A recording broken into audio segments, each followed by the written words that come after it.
Denser medium को जा रहा है लाइट, आ रहा है कि नहीं, ठीक है, यहाँ तक आ रहा है, ठीक है। तो ये हो गया क्या, रेयर मीडियम से डेंसर मीडियम में आ रहा है लाइट। तो यहाँ पर क्या होता है, स्पीड को चेंज हो गई। तो स्पीड यहाँ पर मान लो इसकी स्पीड हो गई c1 और इसकी स्पीड हो गई c2। तो c1 is greater than c2, c1 is greater than c2। तो इसकी जो रेशियो है, इसकी जो रेशियो है मतलब मेजर करना है, तो c1/c2 जो है ये क्या है, रिफ्रैक्टिव इंडेक्स बता रही है इस मीडियम की। तो इनमें जो कंपैरिजन होगा स्पीड में, यही है रिफ्रैक्टिव इंडेक्स। तो हम लोग यहाँ पे जो रिफ्रैक्टिव इंडेक्स को कंपेयर कर रहे हैं, तो क्या होगा, c1 upon c2 is the refractive index.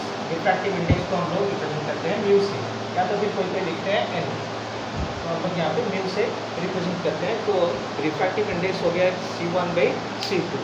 c1 मतलब हम लोग किसी भी मीडियम को ले सकते हैं, यहाँ पे कंपेयर करना है। तो रिफ्रैक्टिव इंडेक्स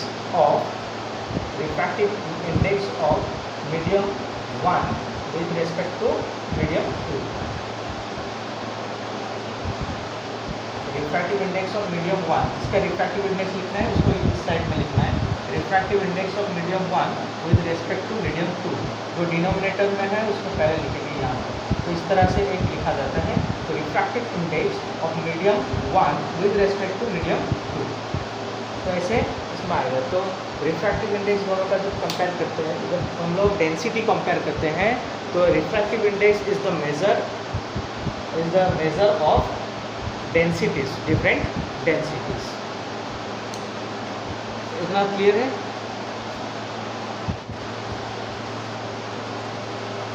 बच्चों यहाँ पे रिफ्रैक्टिव इंडेक्स को इसी तरह से लिखा जाता है। Refractive index of medium 1 with respect to medium 2 is speed of light in medium 1 by speed of light in medium 2। तो इसको और थोड़ा सा क्लियर करके देखते हैं कि रिफ्रैक्टिव इंडेक्स जो आ रहा है, तो एक मीडियम को हम लोग कैसे लेंगे, दूसरे मीडियम दूसरे मीडियम से कंपेयर कैसे करेंगे।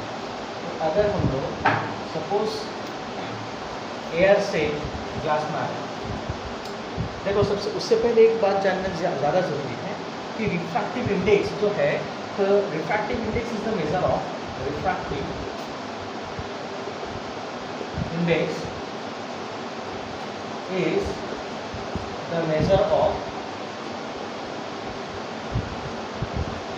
relative densities, relative or comparative densities of two different medium, ये दो अलग अलग मीडियम के जो इसके मेजर्स हैं, मतलब रेशियो है। तो रिफ्रैक्टिव इंडेक्स ये है, पॉज करके लिखिए। तो यहाँ से रिफ्रैक्टिव इंडेक्स का जो पता चलता है कि रिफ्रैक्टिव इंडेक्स दोनों में कंपैरिजन है। तो मतलब जिसकी refractive index mu, refractive index जिसकी ज़्यादा होगी उसकी स्पीड कम होगी उसमें, क्योंकि डेंसिटी उसके ज़्यादा होगी। तो ज़्यादा डेंसिटी हो गया मतलब स्पीड कम, तो रिफ्रैक्टिव इंडेक्स उसकी ज़्यादा होती है। तो refractive index is inversely proportional to speed. Refractive index is inversely proportional to speed.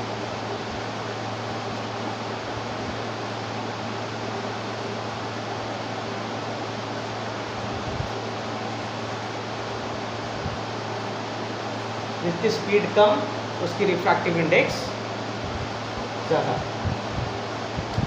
तो ये इनवर्सली प्रोपोर्शनल है। Refractive index is inversely proportional to speed. तो हम लोग रिफ्रैक्टिव इंडेक्स सपोज ले रहे हैं टू मीडियम में, मतलब एक एयर लेंगे और एक ग्लास लेंगे, एयर और ग्लास। एक ग्लास है, हम लोग जैसे ग्लास स्लैब में पहले इसके पहले वाले वीडियो में हम लोग कर चुके हैं, ग्लास स्लैब में रिफ्रैक्शन कैसे हो रहा है। तो हम लोग सिर्फ एक इंटरफेस बता रहे हैं इसके लिए, इंटरफेस। तो यहाँ से आ गया ग्लास, मीडियम हो गया, मीडियम 2 तो हम लोग ले लिए, मीडियम 2 जो लिए थे डेंसर मीडियम, उसमें ग्लास लेते हैं और इसको वैक्यूम या एयर, वैक्यूम भी ले सकते हैं, नहीं तो एयर भी ले सकते हैं। वैक्यूम प्रैक्टिकली लेना कहीं कहीं डिफिकल्ट होता है, तो एयर जनरली हम लोग ले सकते हैं। तो एयर से अभी हमको लाइट पास करना है किसमें, ग्लास के अंदर। तो यहाँ से ओब्लिकली लाइट आया, रे ऑफ लाइट, और यहाँ पे हो गया normal.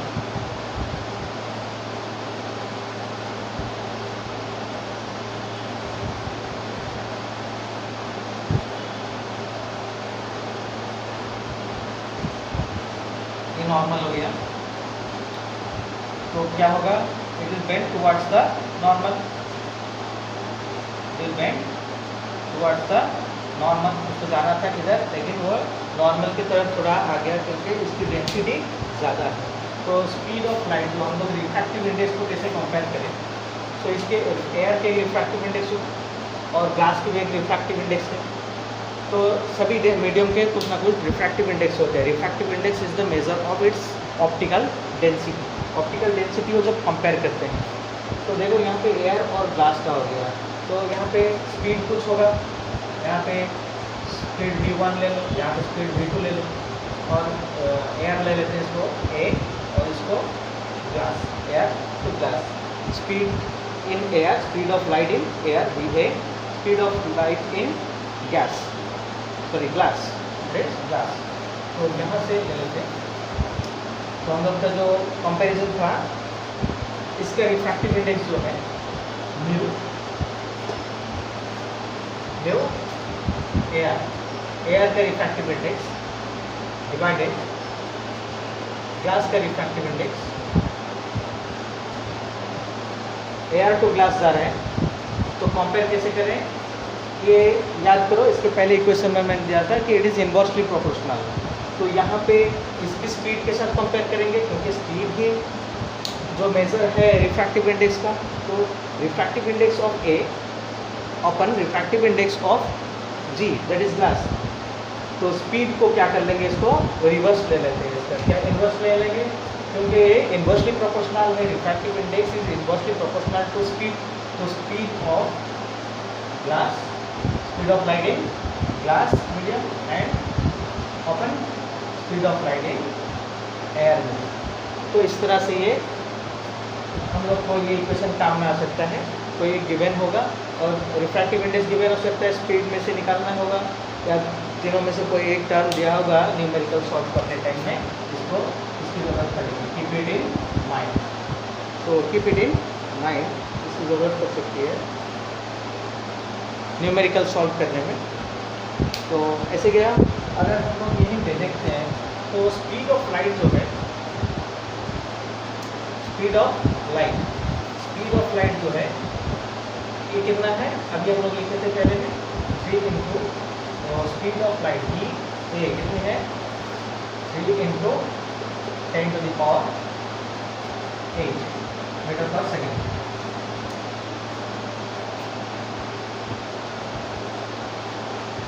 Three into 10 to the power 8 metre per second, ये है ना speed of light in air, और वैक्यूम में भी ये है।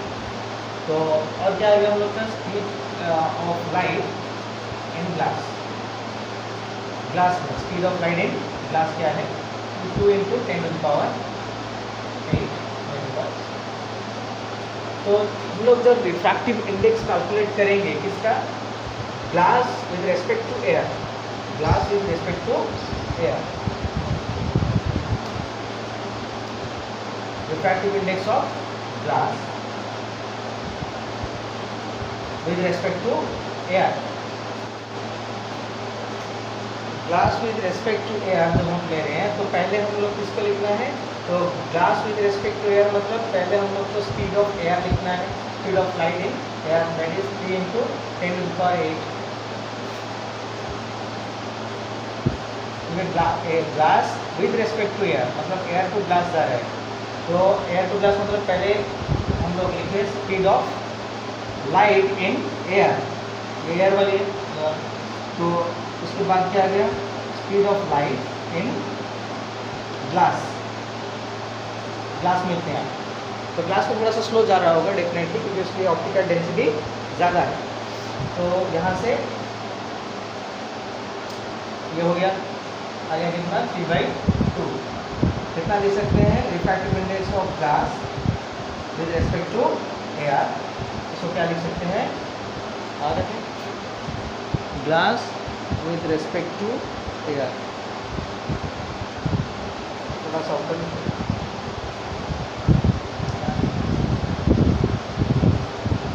रिफ्रैक्टिव इंडेक्स ऑफ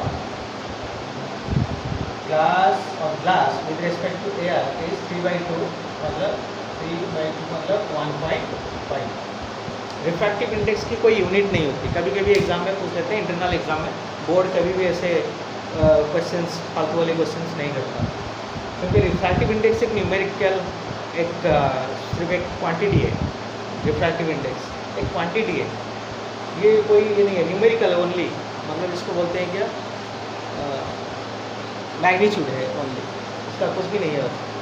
तो सिर्फ ये एक नंबर है, एक नंबर मल्टीप्लायर है ये, और कुछ नहीं, एक सिर्फ नंबर है। नंबर इंडेक्स होता है, नंबर का कोई यूनिट नहीं होगा, नंबर ही है। तो ऐसे फालतू क्वेश्चन कभी कभी स्कूल वाले कर लेते हैं, तो इट इज़ द कभी कभी कोई बुक रेफरेंस बुक में भी दिया होता है, लेकिन बोर्ड में मैंने आज तक इतने सारे बोर्ड्स के 15 साल तक देख चुका हूँ, कभी भी ऐसे क्वेश्चन नहीं आया कि रिफ्रैक्टिव इंडेक्स का यूनिट क्या हो, ऐसे फालतू क्वेश्चन बोर्ड नहीं होता। तो ऐसे हम लोग कैलकुलेट करते हैं रिफ्रैक्टिव इंडेक्स, समझ में आया।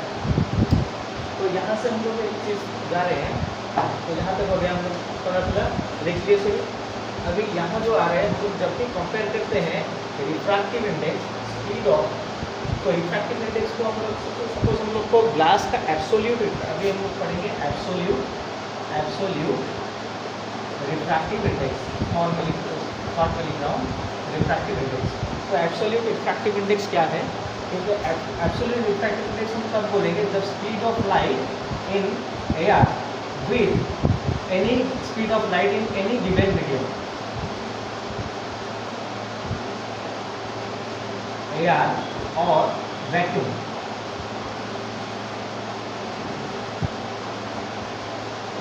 so speed of light in air or vacuum when it is compared to speed of light of a given medium when compared to vacuum or air, we call it absolute refractive index, absolute refractive index। तो हम लोग का अभी air, यहाँ पे हम लोग जो निकाले थे ग्लास का refractive, glass with respect to air, glass with respect to air calculate किए थे। तो जब ग्लास को एयर के साथ कैलकुलेट किए, हम लोग इसको बोल सकते हैं this is the 1.5 refractive absolute refractive index of glass is कितना आया था 1.5। ये एब्सोल्यूट रिफ्रैक्टिव इंडेक्स अब इसको बोल सकते हैं। क्यों बोल सकते हैं, क्योंकि ग्लास का हम लोग किसके साथ कंपेयर किए थे, एयर के साथ, वैक्यूम के साथ भी करते तो भी होता एब्सोल्यूट रिफ्रैक्टिव इंडेक्स। अगर कंपैरेटिव रिफ्रैक्टिव इंडेक्स की बात करें, हम लोग सपोज ग्लास से वाटर पर जा रहे हैं, वाटर टू ग्लास या ग्लास टू वाटर, या केरोसिन टू वाटर, या टॉर्पेंटाइन टू वाटर, या diamond to air, diamond to glass, इस तरह से, मतलब कोई भी अलग, अगर एयर और वैक्यूम के साथ, याद रखो ओनली अगर एयर और वैक्यूम के साथ हम लोग किसी भी स्पीड को कंपेयर कर रहे हैं, जैसे सी स्टैंड्स फॉर स्पीड, तो speed of light in air, इसके साथ अगर हम किसी भी मीडियम को कंपेयर कर रहे हैं, this is absolute refractive index. तो हम लोग आसानी से कैलकुलेट कर सकते हैं। तो ये हो गया कि एब्सोल्यूट रिफ्रैक्टिव इंडेक्स, मतलब किसी चीज़ का रिफ्रैक्टिव इंडेक्स किससे निकाले थे हम लोग, स्पीड से रिफ्रैक्टिव इंडेक्स, उसका रिफ्रैक्टिव इंडेक्स हम लोग को मिल गया। तो एब्सोल्यूट रिफ्रैक्टिव इंडेक्स हम लोग इसी तरह से पा सकते हैं। तो उसको कंपेयर किसके साथ करना है, स्पीड को एयर या वैक्यूम के साथ कंपेयर करना है। अगर किसी दूसरा मीडियम से आ रहा है तो ये कंपेरेटिव हो जाएगा, कंपेरेटिव रिफ्रैक्टिव इंडेक्स हो जाएगा। जैसे कि अगर ये हो गया क्या, सपोज ये हो गया वाटर और ये हो गया ग्लास, यहाँ पे none of them is air और वाटर, इनमें से कोई भी एयर और वैक्यूम नहीं है। यहाँ पे वाटर एक मीडियम है जिसका कि कुछ रिफ्रैक्टिव इंडेक्स है, मतलब लाइट थोड़ा सा स्लो हो रहा है, इसमें डेंसिटी है इसका और इसका भी डेंसिटी है, तो दोनों मीडियम में यहाँ पे अगर आ जाएगा speed of light in water by speed of light in glass, मतलब glass with respect to water आ गया, तो इसको क्या बोलते हैं हम लोग, कंपैरेटिव रिफ्रैक्टिव इंडेक्स। तो कंपैरेटिव रिफ्रैक्टिव इंडेक्स भी आ सकता है कैलकुलेट करने के लिए, जिससे हम लोग को यूज़ करना पड़ेगा एब्सोल्यूट रिफ्रैक्टिव इंडेक्स। तो एब्सोल्यूट रिफ्रैक्टिव इंडेक्स क्या बताता है, द स्पीड ऑफ लाइट कितना गुना बढ़ता है या घटता है किसी मीडियम से जब जा रहे हैं, तो रिफ्रैक्टिव इंडेक्स से हम कंपेयर करेंगे। तो यहाँ पे अगर पॉजिटिव आ रहे हैं, प्लस में आ रहे हैं, क्योंकि हम लोग एयर के साथ कंपेयर करें, एयर से तो ज़्यादा होगा इसका ऑप्टिकल डेंसिटी, और इसका एक मिल जाएगा हम लोग को रिफ्रैक्टिव इंडेक्स। तो 1.5 मतलब, जब इसका मतलब क्या है, absolute refractive index of glass is 1.5 का मतलब क्या है, जब लाइट एंटर कर रहा है एयर मीडियम से ग्लास मीडियम में, एयर से ग्लास में, तो वो स्लो हो जाता है। कितना टाइम स्लो हो जाता है? 1.5 टाइम्स, 1.5 टाइम्स स्लो हो जाता है। उसका स्पीड जो है 1.5 टाइम्स स्लो हो जाता है। इसलिए उसका आ गया था क्या स्पीड, उसमें आया था, ग्लास वाला स्पीड था 2 × 10⁸, और एयर में क्या था 3 × 10⁸।